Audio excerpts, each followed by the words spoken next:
What is up, everybody? Welcome back to the channel. Today we have episode 44 and we are in week 8, about to take on the Chicago Bears. Last video, I know I said we were going to take on all 3 of these games, but to be quite honest with you guys, what I've noticed is that the Lions have been shown religiously on this channel when we end up, playing them. So I decided to use that as another test game because yes, I did. I went ahead and am toying around with a custom book once again for this team. I took a little bit of a different approach this time, and I think I actually have something figured out for this team. As you can see from the score, we won 41-17. It was a really good game. We had the running game going well. We had the passing game working. It was a good game all around. Unfortunately, Taylor Hopkins did not hit the 400 yards or 4 touchdowns for his rating or his development increase. So he is still just superstar, but it was a great game to watch, and I'm ready to take on the Chicago Bears now. So we are sitting 7-0. The Bears come in 4-3. And before we get to that, though, there's something that I need to show you guys. About a week ago, I would say, I had a comment from a subscriber, Peyton Ricard, and he asked me about my sliders, and I had every intention of going back and then posting what they are in the comment, and I completely spaced on it. So I apologize for that, but I just wanted to take a quick moment to show you guys the settings I'm using. These are the sliders that I use. It's the same for both player skill and the CPU skill. And for the most part, they're all actually pretty just default. This year and last year, really, the default was good for a majority of them. There was only a few that had to be adjusted, and that was mainly because of the coverage issues that this game has. So as you can see, I'm running 55 on both pass defense, reaction time, and pass coverage to try and make sure that corners are in position more, and to not make interceptions crazy. I lowered interceptions down to 40. And then just to show, it's the same exact way for the CPU. I also made some minor tweaks to the special teams to try and reel in the horrible AI that the special teams has this year, field goal being one of them. I tried to bring it down to 49 to try and, offset that long range field goal, but it has not worked. I'm actually probably just going to move it back to 50 because then at least we're getting, kickers that have the right leg power. And I also changed the accuracy up to 52 because it just seems so wonky this year, and I wanted to try to help kickers out with that. And then punt accuracy, I left punt power alone, but punt accuracy has always been an issue for me the last few years, so I bumped that up to 53. And I've really been liking what I've seen. I haven't seen too many of those crazy punts, those sky punts that go like 4 yards and go out of bounds, so I'm hoping that what it is right now is a good spot. I have injuries at 25, and I'm actually going to move these up a little bit. We haven't seen many injuries at all once again, even though I moved it from 21 up to 25. 21 was the sweet spot last year. And sort of, if I remember correctly, I think it was even Madden 20 where 21 was a sweet spot.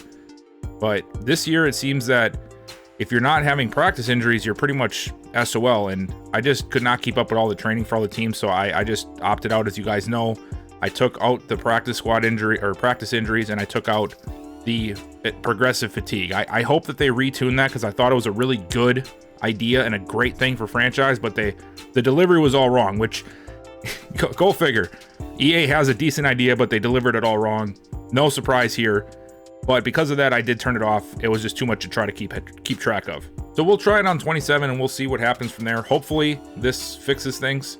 And then the minimum player speed threshold is up to 60 for this series, and I think it's been working pretty well.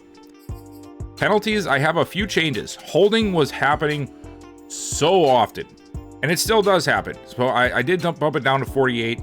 Face mask, I bumped down just 1 to try and take that initial, and it's not, here's my point here.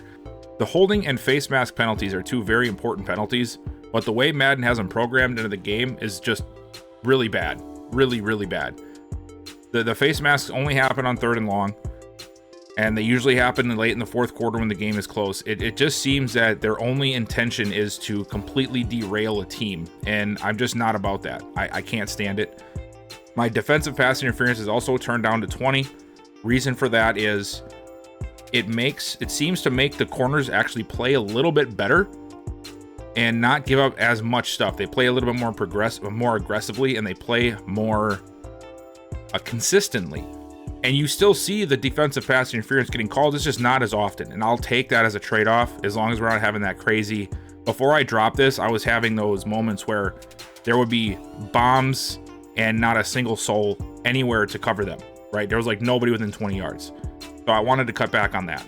Roughing the passer, I did bring down to 49 just to try again. Same thing with the face mask. I try to get that initial like shock off of it that the game has programmed in, and I think it has helped. We don't see roughing as much anymore as we did in like the first season or two. So I'm really liking the way that these sliders have been working for me so far. XP sliders, this is what I have them set at for all the positions. It's sort of randomized and just based off of what I see. I've been doing a lot of franchise stuff, and I've simmed into the future before. I actually did that before I started this franchise, and I just simmed 10 years, 15 years, and 20 years, and just saw what, you know, where the overalls were sitting at. And what I noticed on the default settings was that if it wasn't an actual NFL player, there was nobody over a 90. Literally nobody. I've been running these XP sliders since I think the second season on the channel, and it really hasn't caused any crazy OP stuff on for our guys. We have some high overall guys, we have a majority low overall guys, so I think it's a really good balance for me anyway, in the way I play with just CPU versus CPU. Of course, if you were playing user, you could not use these because, you know, your players would just be inflated. You know, just the stats are not the same when you're not playing the game. And because of that, I sort of counteracted it by bumping up the XP a lot more than what, you know, I seen a lot more than what you would have it at as if you were playing the game. So I mentioned before that I used the Lions game as a test game for a new playbook, and I want to explain what I mean by that. So in the past, when I did these custom playbooks, I did everything, right? I would change the formations that were used. I would delete plays out of the book altogether. I'd bring in new plays. I would completely erase all the game plan that's in the main menu, and I'd make my own. And it just seems to confuse the game. And I think that's because, you know, back when I used to do this, before this stuff was in the game, like the scheme fits and the training, you could do that. And usering is completely different. Scheme fits don't matter. Playbook doesn't matter. But in CPU versus CPU, it means everything. If your scheme is off, you are screwed. Same with your playbook. And I think they coincide with each other, offensive and defensive. So if your offensive book isn't playing well, it also could be caused by your defensive book. There's no proof of that, and I know it sounds weird, but I've seen too much to think otherwise. So using that knowledge, I went back to the drawing board because there were some things that I wanted us to do more of. And I know the Green Bay book has it in there, but it's just not being put to the forefront. So what I did this time was, instead of adding formations and adding plays, I basically just traded off, right? I went to the main menu, and I'll show you. So basically what I did with this playbook is I went through all of the formations or all of the situations, and I adjusted the plays based off of what was already in here. I would delete plays and then I would add plays. So to try and keep it somewhat similar in amount of volume that each, you know, situation has, and just swapped out plays. I took out all of the screens, and I took out all of the halfback screens, all of the wide receiver screens, the end arounds that never work, and the draws. I took all of those out. So that is pretty much what I did to this playbook. And like I said, what I saw from the Lions game showed me that it can work. The question is going to be, though, do we get that kind of production against the Bears, who I do feel are a much better team all around than the Lions are right now? So this is really going to be sort of a test with us, and I hope it doesn't backfire. But I'm using, like I said, all of the components from the book this time. There's no additions, no subtractions in terms of formations. And yeah, so I'm really hoping this works out. There is a lot of stuff that I have to go over with you guys, and there's a trade that I want to make today. So without further ado, let's get into our league update and talk about some of these stories that have been happening since the last time I saw you guys. And this first series is about players opting not to re-sign, or the team not offering them a contract. And Ezekiel Elliott's name is at the top of the list. Yes, that sounds insane. I know, I get it. But I'm looking at this Cowboys team. Prescott is 32. Elliott's 30. Cooper's getting up there. Jimmy Randall is starting to show up. And they also have a guy by the name of George Dorsett, who's been really improving quite a bit. You can see he's really close to improving once again for another overall upgrade. And the team is starting to run short on funds. So, does it make sense to re-sign Elliott? Or does it make sense to try and prioritize building this team back up? I mean, like I said, Prescott's 32. I don't know how long he's going to be around, or serviceable at least. Cooper is 31. You know, your line is getting older. You're going to need to replace them. So because of that, Ezekiel Elliott is going to be hitting free agency come off season. I tried looking, and there really wasn't many teams that desperately needed a running back, especially of that caliber. So, you know, it is what it is. Another big name with this list is Xavier Howard of the Dolphins. We have seen them plenty of times, and, you know, I would love to say that, you know, they can keep him, but they really just can't. Not with the money they are going to need. And he's now 32. He's going to be 33 after the season hits. So Xavier Howard is no longer going to be a part of the Miami Dolphins. He will also be in free agency. Chris Godwin is going to join that list along with Howard and Elliott as a free agent, as he is not going to be re-signing with the Jets. This one's a little bit different though. Godwin is 29. He's going into the twilight years of his career, and the Jets have just never really been able to put it together. I'm not really sure what it is. They've changed coaches, they've changed schemes, they've changed playbooks. Wilson is an 85. They just can't put it together. Godwin's sick of it. He wants out, so he will be testing the free agent waters at the end of this year. Now on to some of the re-signings that have happened. Devontae Baker, if you guys remember, I think it was the first like number 1 rated receiver coming out of our drafts, and he was picked up by the Jaguars. He's now a 94 overall, as you can see. Well, 92 without the TMP. And this is his 4th year, which means it's a contract year. And he got paid a 5-year extension worth $110 million to stay with the Jaguars. He's going to be there for a very long time. The Bosa Bros are now both getting paid a lot of money. We talked about Nick Bosa last episode when it came to the 49ers. Now his brother Joey Bosa from the Chargers is getting a payday as well. He is getting a 4-year extension for $110 million. And then another one of the wide receivers from our first ever draft class, Zeke Cooper. He's been with the Broncos. He's been getting himself up to an 89 overall. This Broncos unit is actually really good at receiver.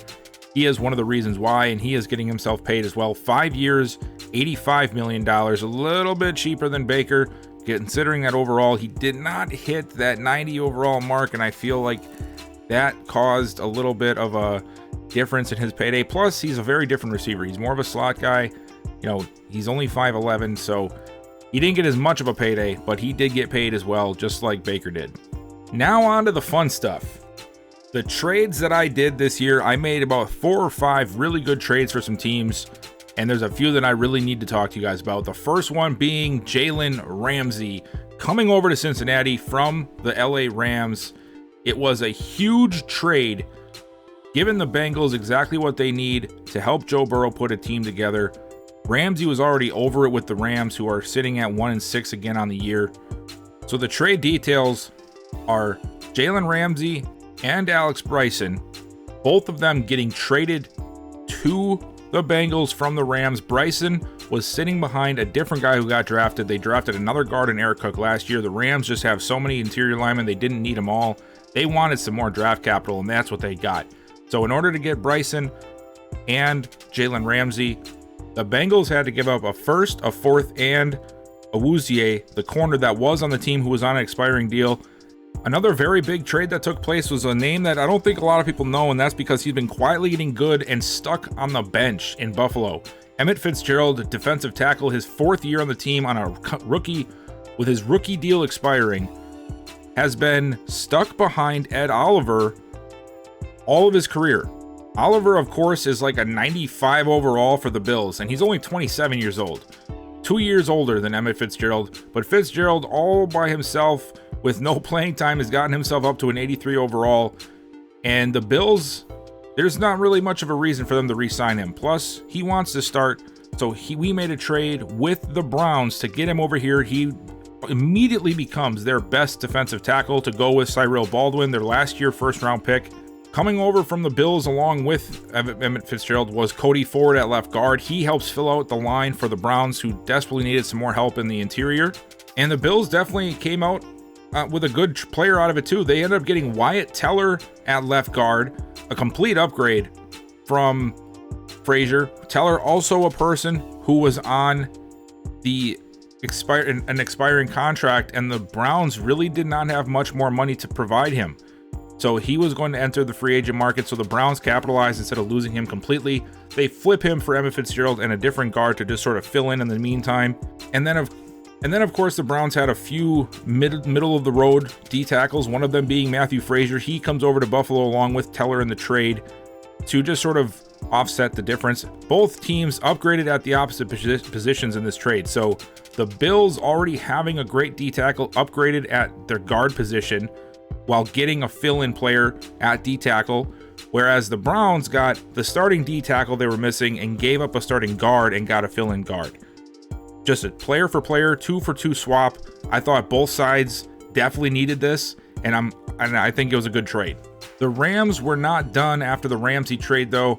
They also made a deal with the Jacksonville Jaguars to bring over Laviska Shenault Jr., who has been stuck behind not only Devontae Adams, but also now Devontae Baker on the Jaguars. Not to mention the receiver they drafted last year, Curtis Lynch, is now an X-Factor receiver.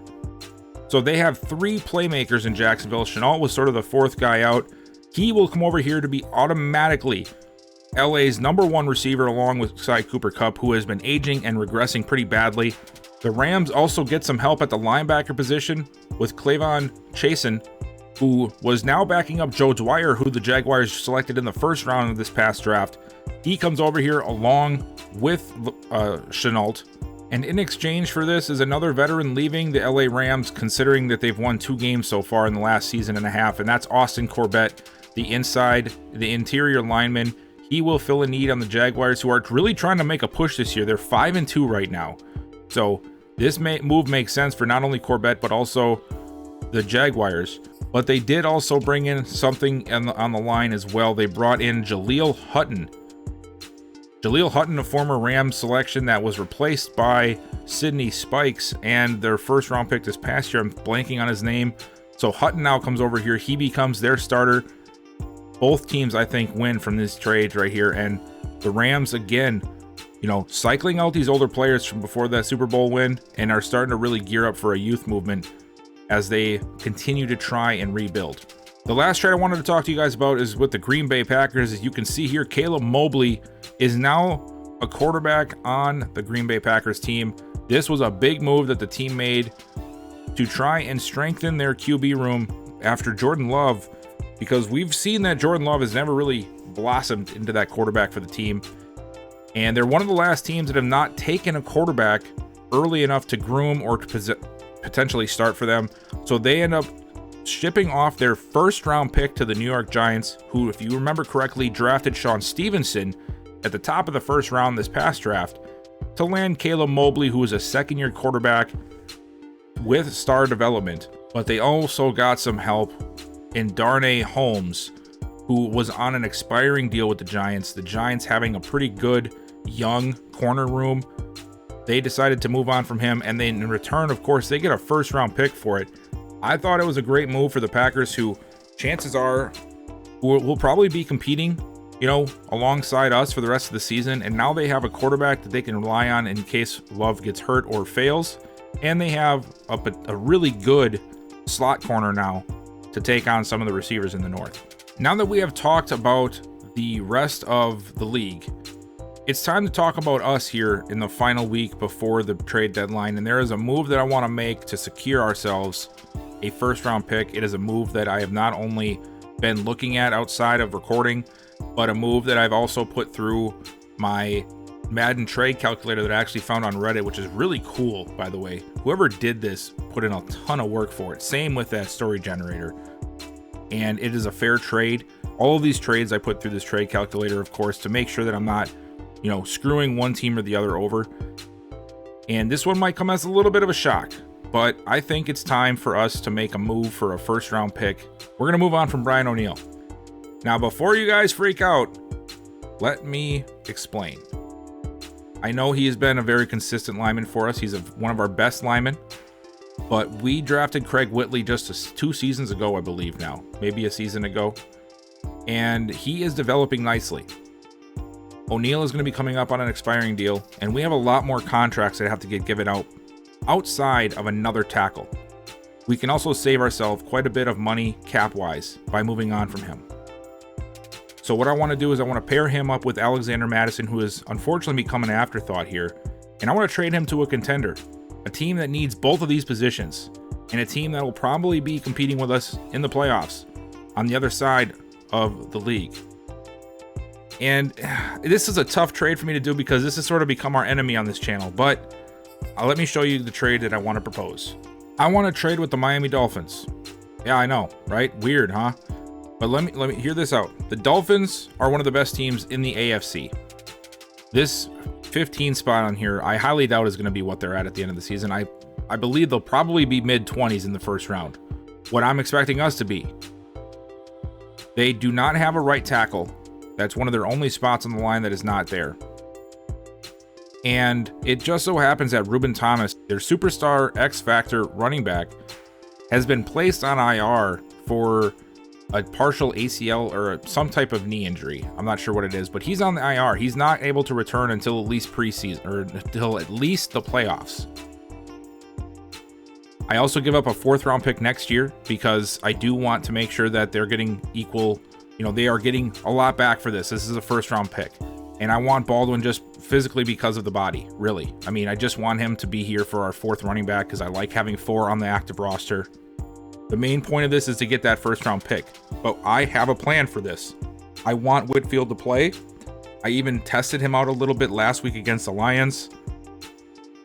And this is a move that I think is going to help not only us, but it's also going to push the Dolphins forward, which, you know, you might have to think to yourself, like, why would you want the Dolphins to play better? But sometimes you got to be willing to take the loss on a player a year too soon rather than hold on a year too long. And that's what I feel like I'm doing with Brian O'Neal. He's getting to that age now where he is about to become worthless in trade worlds, but still very, very good in play-wise. The Dolphins will have a right tackle to go along with their team and Zach Farr for a long time. Madison still has very good years left on him, and even when Thomas returns, they now have a 2-headed monster they can rely on. Madison is a good running back. We just don't have a need for him anymore. We're transitioning to Oscar Pitts. We've already made the move with Antoine Glover, who's having a great season. So without further ado, let's go ahead and let's make this trade and let's get ourselves that 2nd 1st round pick. There we have it. We have made the move. It feels a little weird not having Madison on the team and not having Brian O'Neal on the team, 2 guys that have been here since the start, but I think it was necessary.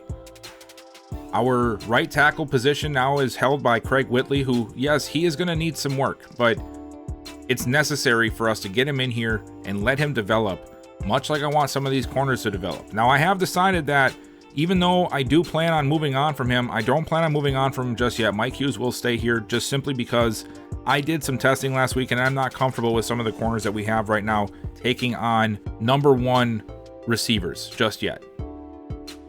But it's coming. But right now, this is the last move we're going to make before the trade deadline. So without further ado, it's time for us to play this game against the Chicago Bears. We are back in US Bank Stadium for another game. This time we're taking on the Chicago Bears. Division matchup for us. First one we're seeing on the channel this year. We come in at 7-0. The Bears coming in at 4-3. We have yet to face a loss. Can the Bears give us our first one? The Bears coming in here lost 2 of their last 3. And Justin Fields has thrown 4 interceptions in that span of 3 games. Can we capitalize on the struggling Bears team? It's a huge matchup for us. Oh, wait for it.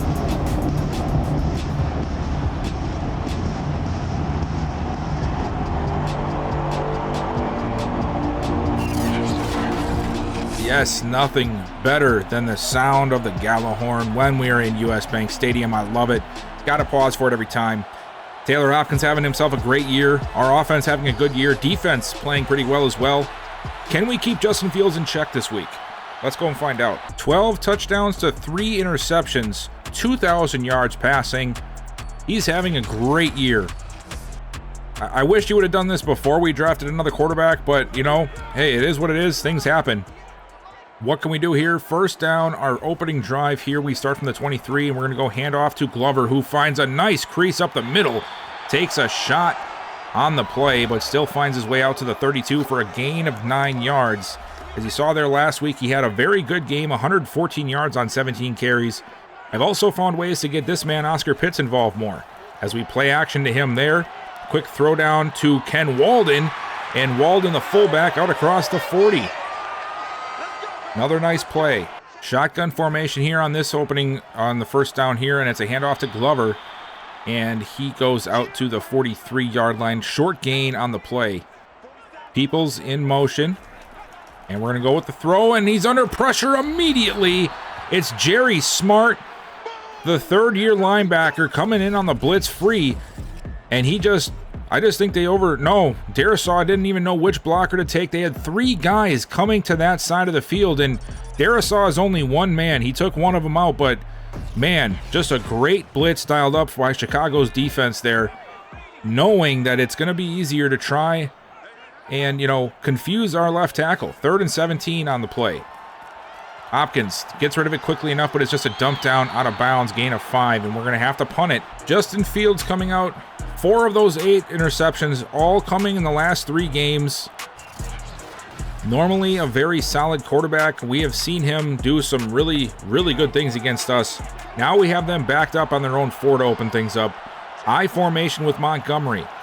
They're going to go straight to him, and he finds a way, but no, it's shut down quickly. A.J. Alexander on the stop. A short gain of 2, and now they're going to go to shotgun. Fields, quick drop back, fires it off to the left or the right side, and it is caught by Cole Kmet, dropped at the 9, falling out of bounds. 3rd and 5 coming up for the Bears.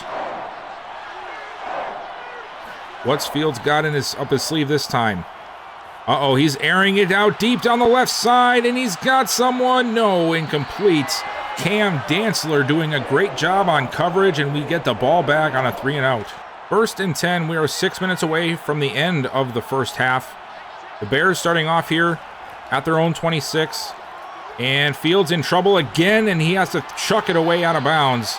Almost got sacked, but we were not able to get to him that time. Great job being aware that Daniil Hunter was close and getting rid of that thing. 2nd down, play action to Montgomery. A quick throw off to the right side. It's Cole Kmet, and he is out of bounds at the 31, a gain of 5. Skolchak going strong here on 3rd down. Fields, quick throw over the middle, and it's intercepted. And guess who? It's Mike Hughes turning it upfield. Is he going to get around the corner? He is! No one stops him. Touchdown! Wow, what a return by Mike Hughes. I didn't think he was going to get around that pile of people. I thought he was tackled at like the 40. Look at this. He makes the play against Torrance. Please show us the whole return. Oh, they're not going to. Either way, those are the plays you need. In games like this, where the offense is failing, our defense steps up, and we are about to go up 7-0. There it is. We saw Justin Fields take off for about 30 yards on the last drive to close out the half and was able to get 3 points up for the Bears finally. Now 1st and 10 on the first throw. He chucks it outside to Kmet again, who just falls out of bounds after a short gain of 4. 9 of 17 so far for him today. Single back formation for Montgomery. We're playing really far off. Robinson in motion. He takes the fake handoff, and it's a handoff to Montgomery up the middle. Gain of about 2. 3rd and 4 coming up. Now missing part of our defensive front here. Let's see how this line can handle this 3rd down. Fields, he's airing it out down the left side. He's got somebody, and it's caught by Allen Robinson over the head of Cam Dantzler. And I can't even say I'm surprised. Robinson, a crafty veteran, a great receiver. He just makes the play on the ball. A 50-50 jump ball at that. Fields knew he had a chance. And what the biggest play, I think, of this game, aside from the pick six. And now the Bears have a chance to take the lead at the 11-yard line. Quick drop back, fires to the end zone, and it is tipped up in the air, incomplete. Excellent play there by Whitehead and Hughes. 2nd and 10.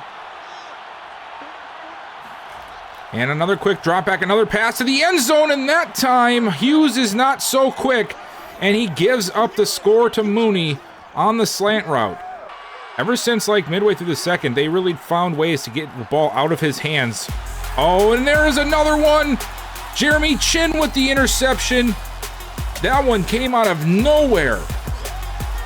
Interception for us, and that is a huge turn of events.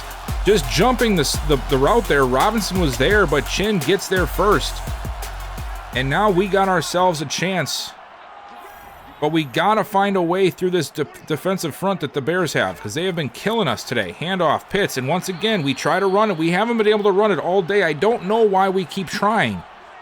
Just throw the ball. There we go. Spread them out. Try to throw the ball. 2nd and 10. Hopkins, a quick throw, and it's dropped. Good play by the defender all over the route. 3rd and 10. Hopkins looking. He's going to take a shot. What else you got to lose, right? And he's got someone, and it's caught by Peoples. Wow. I did not think that was going to work. We've seen Hopkins air that thing out how many times and just pray. And this time, Peoples answers the prayer, beating the corner on the outside, getting in position, holding off. Who was that? Johnson, it says? Just enough to get the catch and the touchdown. Huge turnaround, and we get ourselves back in the front. 14-10 with this extra point. We capitalized with a touchdown off of the last interception. Now what can the Bears do? 2 interceptions thrown. Fields goes over the middle. He's got a man open. And another first down. It's Allen Robinson. And now Mustapher is hurt for the Bears, their first injury of the game. Fields back, quick drop back, under pressure, and he's going to go down. It is Danielle Hunter getting his first sack of the day, and it comes late here, midway through the third. Very quiet day so far for him, and he finally ends that streak. Now can he keep that up? I'd love to see him tear off 3 or 4 sacks right now. Fields back, stepping up in the pocket. He's going to run with it again. And he is able to get out to the 41. Nasir Ward shoving him back to the turf. Gotta be careful there. You can't just be chucking quarterbacks around. Refs don't like that. Good thing there's no refs in the game, right? That was a joke, but a good one. 3rd and 6. Fields, under pressure. He has to get rid of it. He does, and he's got a man open, first down. And once again, it is Allen Robinson. Robinson has been really finding a lot of holes in the zone and just sitting there, and Fields has done a good job of finding him. 4th catch of the day for him. Handoff, Montgomery tries to cut it upfield, and Menical is there with Chin to bring him down. Menical and Barrett both playing in this game to fill in for Jefferson. 2nd and 9. And quick throw, and Montgomery's got it with a full head of steam down inside the 40. Another first down for Chicago. This time they're going to go with a handoff to the right side, and Montgomery's got a lane down to the 27. And he is such a hard running back to contain. 2nd and 1. Oh, we get a false. Is that a false start, or is that going to be offsides? False start. Thank you. Here we go. 2nd down for Chicago as they're in field goal range now. Fields trying to step up, and he has to throw it, and he does to a wide open tight end. And he's down to the 18-yard line. I'm not even going to try to say his name. Aquagabonum. Yeah, the tight end. The tight end. 1st and 10. At the 18. Looking for another touchdown here. Fields dumps it off to Kmet, and he tries to get outside, but Hughes brings him down, gain of 5. Handoff, Montgomery. Brought down. And now Allen Robinson is hurt. So now the Bears getting a pair of injuries themselves. Another third down. Can we hold them to a field goal? Please, guys. Fields back, stepping up, almost gets sacked, but he's got a man. It's Torrance down to the 4. You got to find a way to not give up the hitch route. Dantzler, we saw you do this against the Detroit Lions in real life. All right? When they need 4 yards, and you see him turn back towards the receiver, you shouldn't be 20 yards behind him. 34 seconds and ticking left in the third quarter. Fields back, rolling out. He's in a run with it, and he lets it go at the last second and overthrows out of the back of the end zone. Should have just ran with it. I mean, I'm glad he didn't, but in terms of realism, he should have just ran with it. Second and goal. A quick pass, and it is caught. Touchdown. It's Cole Kmet, the tight end. 1st and 10. We got to find something to do on offense here. We have been shut down almost all game. Handoff, and Glover actually finds a lane, but is brought down by Smith after 5. And I think that's going to be the end of the third quarter. Here we go. Second down. Hopkins looking. Lets it go. Caught on the sidelines and out of bounds. It is Justin Jefferson for the first down. Only 3 catches today for him. I'm not surprised. None of the receivers have really been able to get much of anything going today. Hopkins, a quick pass, and it's intercepted. And it's gone. Touchdown. Wow. Horribly timed pass. And Fulton makes the play on the ball. You just can't throw that, you know. You wait too long to throw the route. Fulton has already read it. He's just waiting for you to throw it, and you gave him the defense exactly what they wanted. Well, guys, I made a decision, and it's gonna be a weird decision, but I put in Bullard. I feel like I had to. Hopkins cannot move. Our line cannot block. We need a guy that can get out of the pocket if need be. So let's see if Bullard can help us out of this hole. 4.5 to go, down by 10. Bullard back, rolling out, and first play, he launches this thing deep down the field and overthrown Antoine Glover. You know, it's nothing. I mean, it sort of is against Hopkins because he can't move, but he just sits back there. We've taken 11 sacks already today. We got to be able to stay away from the defenders. And now he's just throwing the ball away. Okay, well, maybe this isn't going to work out for us. 3rd and 10. And Bullard back, lets it go over the middle, and it is caught. Irv Smith with the catch. And that's a gain of 17 and a first down. Single back formation.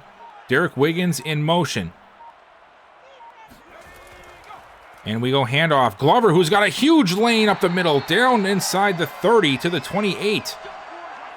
Takes a shot, but gets the play. And now first down from the 28. Empty backfield for Bullard. Stepping up in the pocket, and he lets it go to the end zone, and it's caught for the touchdown! Timmy Peoples for his 2nd of the day. Wow, what a pass by Tyrone Bullard. I can't believe it. We need one stop on this defense. Justin Fields just has an up and down day against us so far. Our defense has had moments where they were impenetrable, and other times where they just struggled. What are we going to get on this drive? First play, it's a forced pass and brought down at the 23. Devontae Coleman did a great job of forcing the pressure on Justin Fields. 2nd and 6. 2-minute warning upcoming here. We will get one more play, though, before the 2-minute warning, which is definitely a big help for us if we can make this a good play. Play action. Fields looks over the middle, and it's caught, but he is brought down, and it looks like he's short. He is. 3rd and inches. Can we make the stop? Handoff. No, they get the first. All we needed was the stop, and we couldn't get it done. And now they're just going to hand this thing off to end the game. And we don't even stop them. We don't even stop them. And this is it. They're going to down it. And there you have it, guys. We take our first loss. It's going to be at home against Chicago. You know, it was just a good game, you know. I think they just came in with more wanting to prove something more after losing 2 of the last 3, and we just weren't ready for it. The defense, their defense played lights out. 11 sacks for them today. Maybe, who knows, if we would have subbed out Bullard earlier, we wouldn't have had so many failed drives in the second quarter, or in the second half. But it's easy to judge in hindsight. We fall 24-21. Well, there you have it, guys. You know, we knew we were bound to take one loss, you know, and it comes at the hands of our division rivals, the Chicago Bears.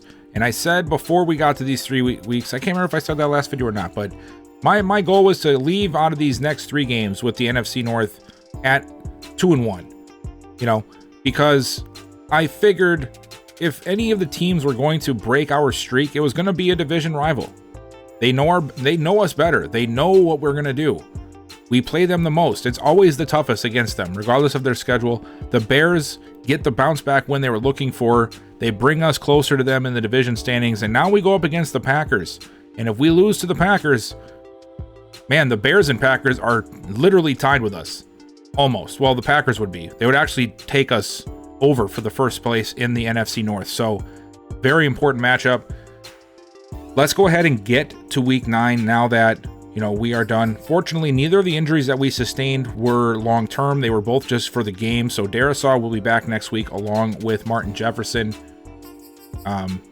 Yeah, and, you know, honest to God, that injury might have cost us the game. You know, we had injuries, we had issues with Dwayne Burke coming off of that edge, and I moved it to Nelson, but even that didn't really seem to fix it. So, yeah, just our time was up for our streak to come to an end. I'm sort of happy it was. You know, I hate when we go undefeated and it's just, it goes on forever, because then you're just wondering, when are we going to lose? You know, now we can reset. We have our first loss. Now let's just go back to the drawing board and do what we were doing and get these wins and get to the bye week. So let's get to week 9, and then we'll review what happened in the week prior. All right, so last week we started with New England beating the Steelers 34-28. The Buccaneers besting the Falcons 24-21. The football team beating the Giants. Kansas City destroying the Broncos. Detroit bouncing back after the loss they took to us and actually putting up the same score almost against the Browns, 35-17. Big win for the Lions. San Francisco beats Houston. Dallas beating the Panthers by a field goal. The Titans beating the Rams. The Chargers beating the Jaguars, who have been actually on a really hot streak. So for the Chargers to get that win, that's big. The Jets beating the Raiders, another upset. The Cardinals beating the Colts. The Bills beating the Dolphins. The Eagles beating the Seahawks. And last but not least, the Ravens beating the Bengals. Okay, now that we have finished the recap of week 8, we've gone over the trades, we've watched the game. That's really all I got for you guys, man. That's the end of the video. We'll have our last game before the bye week on our next video, which will come out in a couple of days.